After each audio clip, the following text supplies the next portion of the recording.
Welcome to Watts the Obsession, a channel that respects both victim families. We ask that you do the same in chat and in your comments.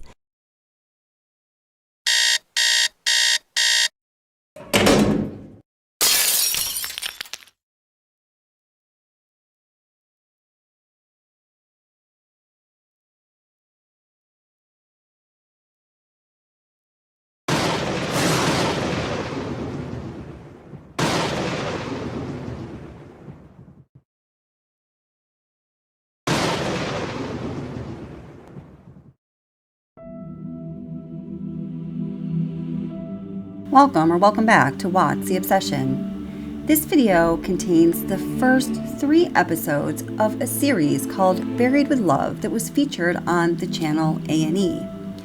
This series has 8 different episodes, and I think it's a good series because it gives a rather objective, more or less factual perspective on what happened in various stages of the Watts family's life and the Watts family murder case. So here in episode 1, we have the Watts family murders, an all-American family. It's just an introduction to the family and to the case. Episode 2 is the Watts family murders, another woman. Of course, that's going to introduce us to Nicole Kessinger. And then episode number 3 is covering his tracks. And that's about when Chris was trying to cover his tracks when he was surprised on August 13th after he did away with his family, and his wife's friend, Nicole Atkinson, called him looking for Shanann, and then the police were calling, and he had to run back to his house in the middle of the day. So we're going to get that far into the story with this series, Buried with Love, from the channel A&E, episodes 1, 2, and 3. Please leave a comment below and let us know what you think so we can have a discussion about this. We all want to know what you think. I want to know what you think. Thank you so much for watching.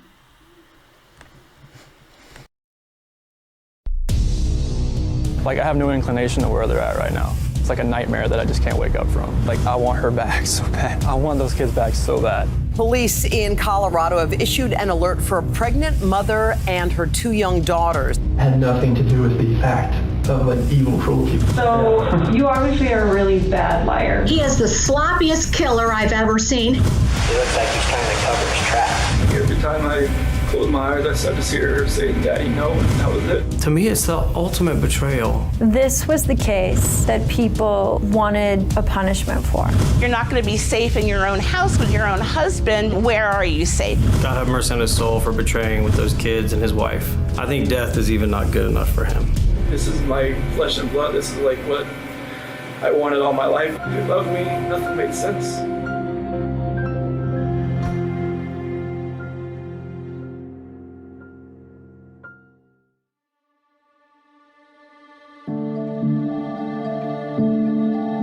The first time I ever heard about Shanann, Chris, Bella, and Cece was actually when the missing persons report was issued by the police department. The initial news coverage said that there was a missing wife and 2 children. It stirred such a reaction in the community. There was a thirst and a curiosity for any and every detail.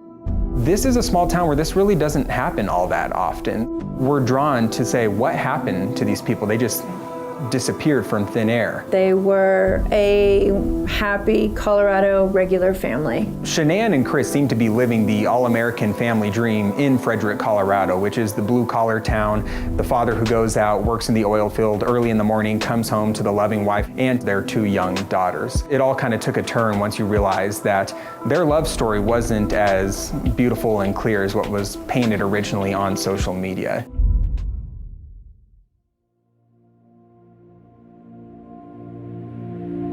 My friend sent me a friend suggestion for him. It was actually his cousin's wife, and I deleted it. I was like, I'm not interested. I don't want to meet a guy.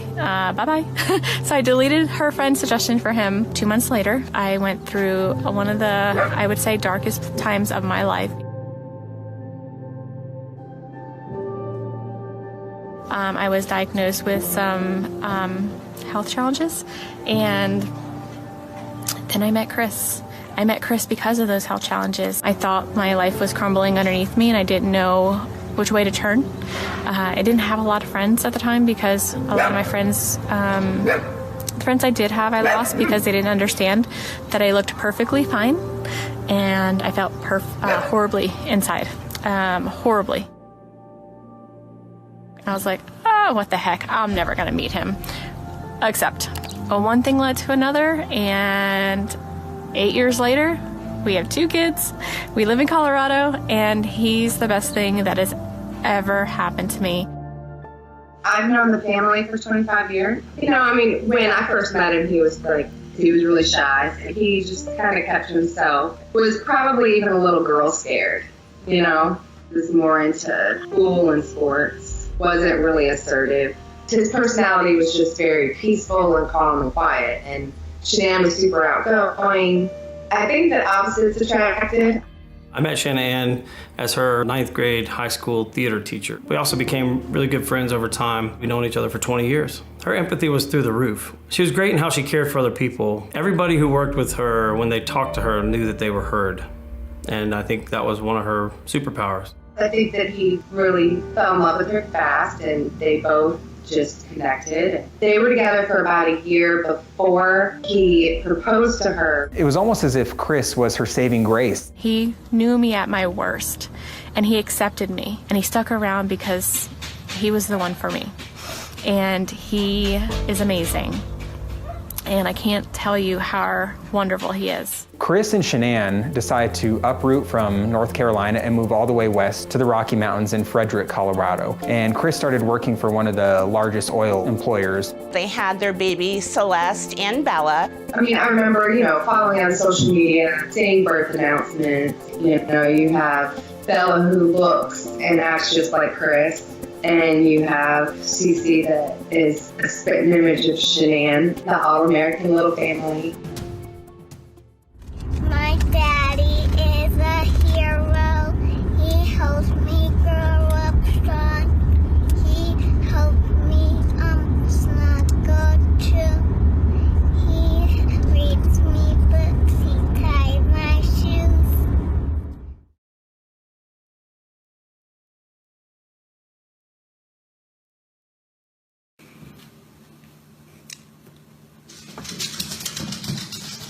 We did it again.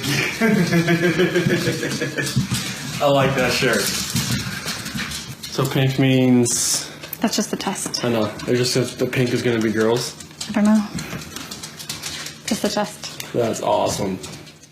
They were finally able to have the baby boy that they had always wanted. And Shanann decides she wants to name him Nico. Guess when you want to, it happens.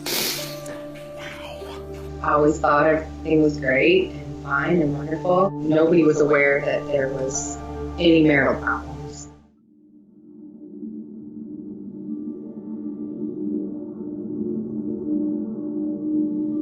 Shanann and Chris were putting off that they had it all together, but in reality, they had some financial struggles and ended up filing for bankruptcy. It comes forth that, you know, they had a court date where they were supposed to go and find out if they were going to be foreclosed on, I guess. That's going to be stressful for anyone. Their financial situation was grim. They're around $70,000 in debt. I think there was a lot of things going on behind closed doors, especially with her husband and the family dynamic that she just couldn't fix. Chris and Shanann are already on rocky times. And then Chris enters one of his offices where he meets a woman named Nicole Kessinger.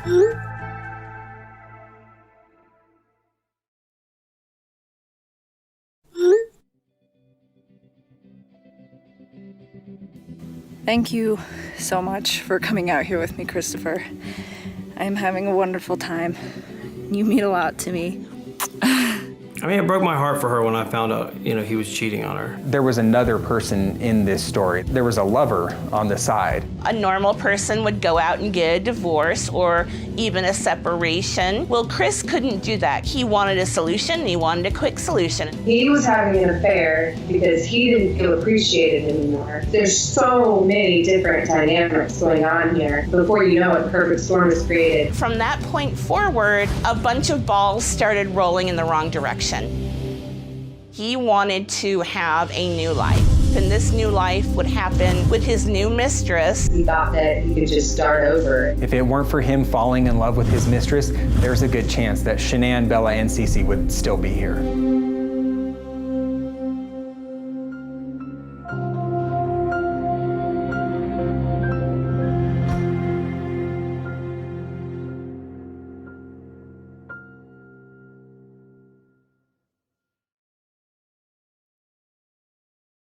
Do you have any objections to us looking at everything in your phone? In a way, she's almost a younger, more vibrant version of Shanann. As soon as he met Nicole Kessinger, Chris wanted out. She knew that he would always choose her. That tells you everything you need to know about Chris Watts, is that he didn't know what it felt like to love someone. Like, this is my flesh and blood. This is like what I wanted all my life.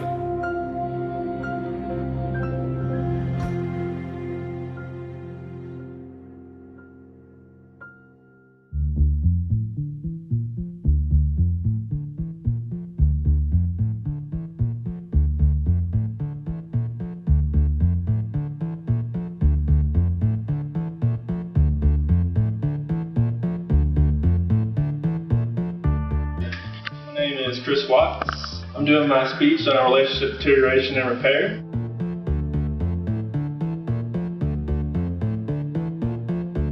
Nicole Kessinger is one of Chris Watts' co-workers in Weld County. When she first meets Chris, she's under the impression that he's just a young bachelor who's looking for love. Good guys are difficult to find, especially when you're in your 30s and you're not married yet. And here he was right here in her office. Sometimes when you get married, that the lust and the desire kind of falls by the wayside a little bit. You no longer experience closeness, and you feel you might do better with someone else that you've met. Chris ends up telling her, you know, I am married right now, and I do have 2 young daughters at home.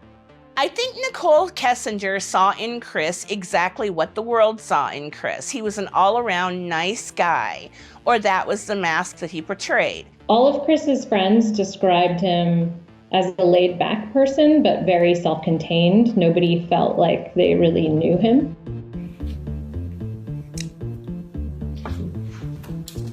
So pink means... That's just the test. I know. They're just the pink is going to be girls. I don't know.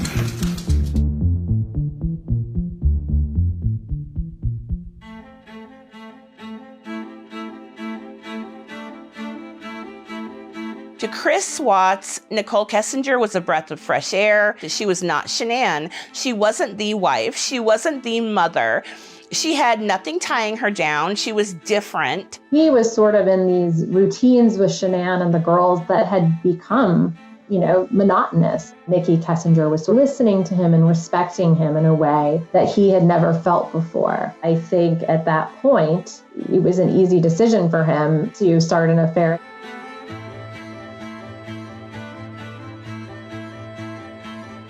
They're texting almost nonstop, even though he's at home with his wife and his children. Shanann has no clue what's going on behind her back.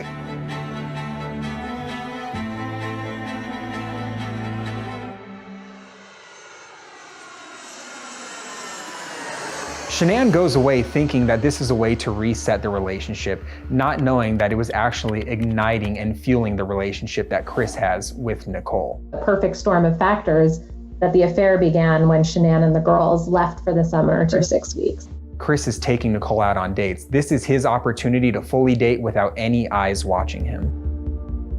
Nicole Kessinger and Chris Watts had a dating life that was probably something like, 20-somethings would do. You're so damn sexy. Yeah, intoxication of affair is a very, very powerful drug. Sex is a powerful drug. Chris is taking illicit photos of Nicole and saving them to his phone in a secret app. He was able to do all these things that he wasn't able to do because he had children and he had a family and he had responsibilities.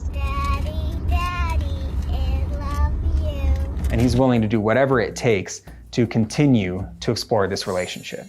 Everything was sunshine and roses, and I can't wait to see you again, and I'm addicted to you, and everything a young suitor would say to a woman when he first starts dating her. In the height of his passion for Nikki, he Googled, what does it feel like when someone says, I love you? And I think that tells you everything you need to know about Chris Watts and his attachments, is that he didn't know what it felt like to love someone. Shanann is in North Carolina with Bella and Cece. Multiple times she's trying to reach Chris. She's calling, she's texting him, and many of the times he's not responding at all or as quickly as he normally would. That's when Shanann starts to realize something's off here. There's something else going on.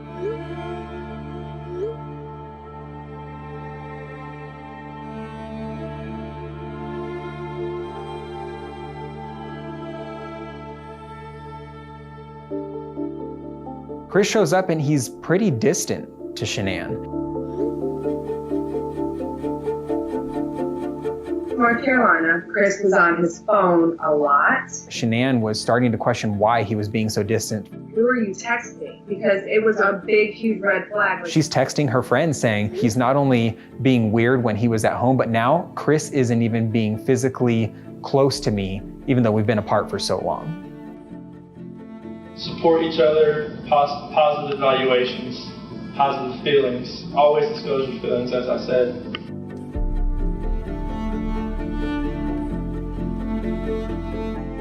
It's time to return to regular life. Shanann set up a gender reveal party where friends, family, neighbors were to come and find out that they were going to be having this baby boy. But she's starting to realize something's going wrong here. This is supposed to be an incredibly happy time for both of them. He changed his mind about the baby as all of a sudden he sort of had this new interest. His mind was with another woman. She's suspecting that maybe he's cheating on her.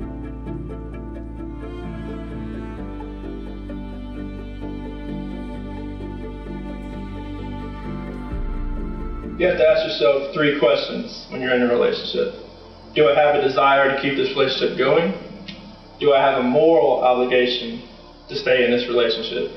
Or is it a necessity for me to stay in this relationship? Shortly after Shanann cancels the gender reveal party, she goes on a business trip to Arizona.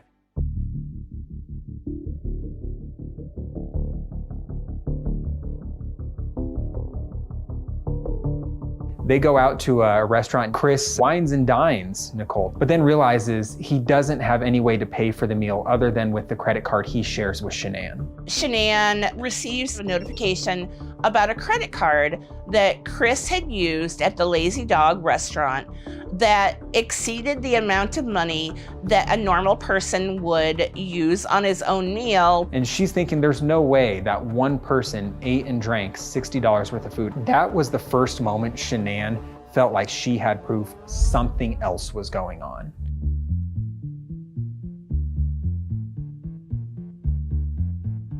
Shanann knew the marriage was in trouble. She sent Chris a self-help book. She wanted to go to counseling. Whereas Chris's solution for dealing with the problem was to plot murder. Relationships are hard, but they're worth it in the end. And as the Swedish proverb says, a double joy is a shared joy, and a double sorrow is not a shared sorrow. Thank you.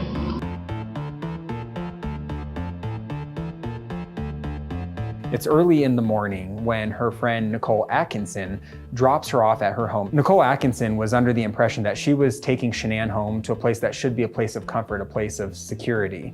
There's no way she could have known that she was actually dropping her off to her final moments on Earth.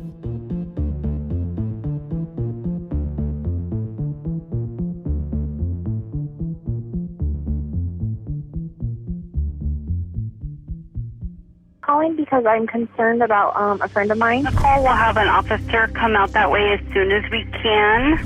They're looking around, they go upstairs. There's no sign of Shanann or the girls. I believe he thought that we would believe him. You're afraid people think you may have done something.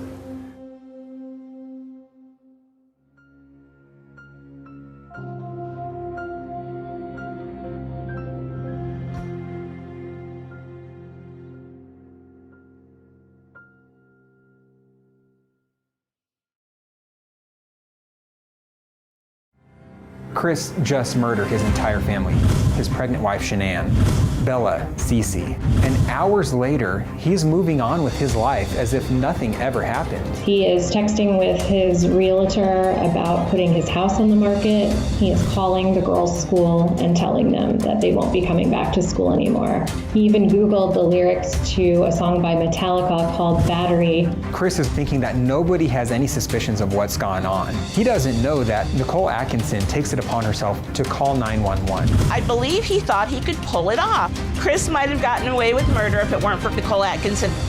This is my flesh and blood. This is like what I wanted all my life.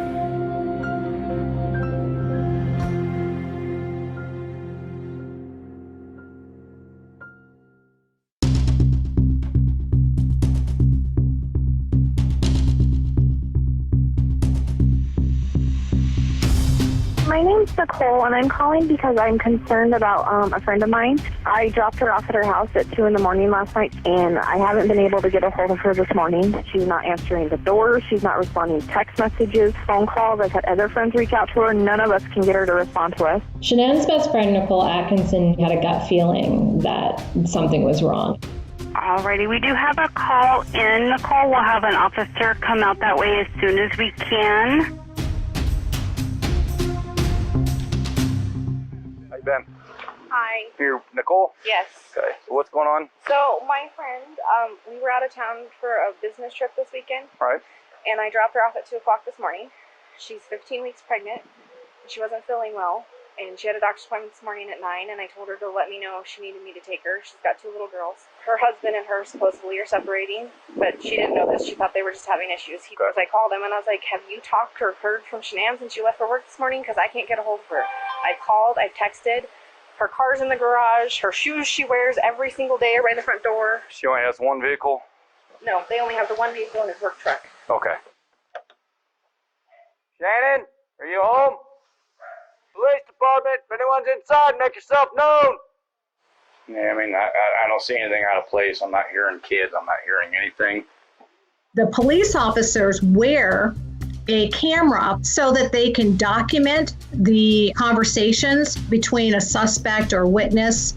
I'm sent these police cams to analyze them to be able to detect whether the person has suspect behavior or demeanor.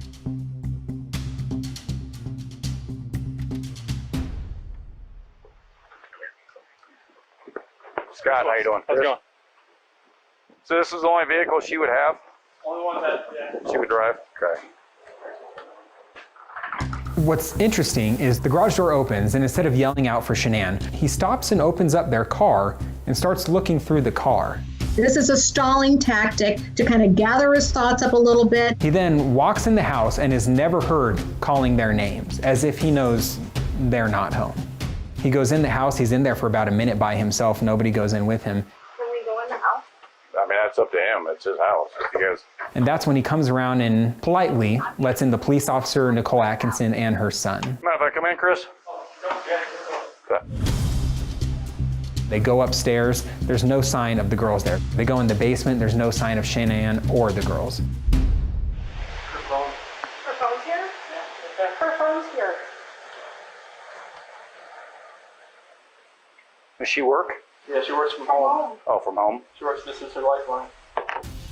This could be the ticket to all the information, like she left the phone behind. But here's the other thing is that he didn't think that it was odd that the phone was left there. You know her passcode? I don't know her passcode. It used to be 2385, and now it's 6 digits. It's the baby's due date. I don't believe Chris had planned to have the phone discovered. I think he planned to come back later and make some changes and do what he had to do to make it look as if Shanann was wandering around with her phone and doing other things. He seems to be anxious. You can see this rocking movement in his body language. Because you told me that she went on a play date with the girls. And then... That's what she told me. But instead of frantically calling around, asking for help, finding his wife, or if anyone's seen her, he's texting people. He's trying to take attention off of himself, transferring his anxiety onto that phone. Nicole is like a hound dog. She knows something's up. She knows something's off. And she's looking over at Chris going, what the heck is wrong with you? What time do you leave the day? What time I leave there? Come there here. Usually between 5:30 and 6. Was Shanann here then? Yes. Yeah, we still outside. At one point, the police officer is asking questions about where they might have been, and Chris conveniently walks straight into the bedroom and comes straight out, and on his finger is Shanann's wedding ring.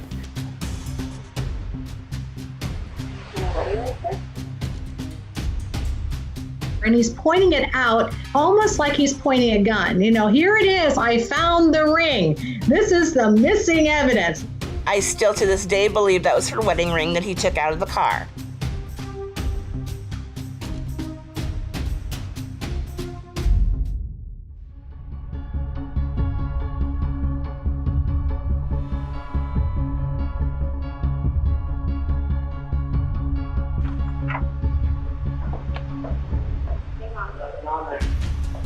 What's that? Nothing on there.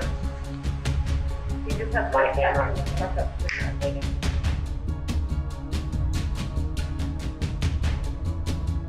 Is this on continually recording? I get cars driving from this street, and this is him at 517.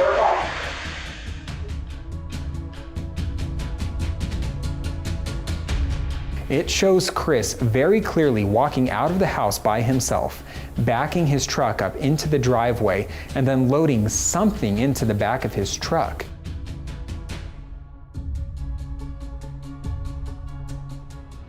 What Chris Watts does, he's very purposeful. He goes into the garage, he walks out, he's got a gas can. He goes to put it on one side of the truck, and then he thinks twice, goes, well, I can't really put it there. But you can see him kind of moving, like apparently there's not room for it there. That wasn't going to fit. Let's go around to the other side. Oh, okay, now it'll fit, obviously, between the 3 dead bodies. We usually park out there on the side. I just want to get everything back in. Be easier, so lugging everything out there, all the tools that I had to bring in. Suddenly, this guy who had few words has a lot to say. He has an explanation for everything. Then Chris started to fall apart a bit. Chris Watts can barely watch it, right? So what happens when you arrest somebody? Get down on the ground, put your hands on your head. So he puts his hands on his head, even though he wasn't told. But that was a surrendering moment. That's almost as if Chris was verbally saying, oh my gosh, I was not expecting this. And you see him pacing and moving, nervous and anxious. Chris Watts' body language is betraying him. So right now, police don't have probable cause to be able to arrest him because it still isn't clear where Shanann, Bella, and Cece went. They're never seen leaving the house. Appreciate your time. Yeah, no problem. Thanks. Hopefully something comes up, dude. I've never seen him. If he loads his stuff, he normally just walks back and forth because I get him on camera. But the fact that he was in here and explaining to it over and over and over, well, odd. But he doesn't look worried. He looks like he's trying to cover his tracks. Police in Colorado have issued an alert for a pregnant mother and her 2 young daughters. Like, I have no inclination to where they're at right now. Like, if she wasn't here, like, where did she go? I'm just hoping right now that she's somewhere safe. And when I saw him on the news, I knew there was foul play. There was just a huge element missing with him. If she's vanished, like, I want her back so bad. I want those kids back so bad. There was something more to this case, and the focus really started to center in on Chris.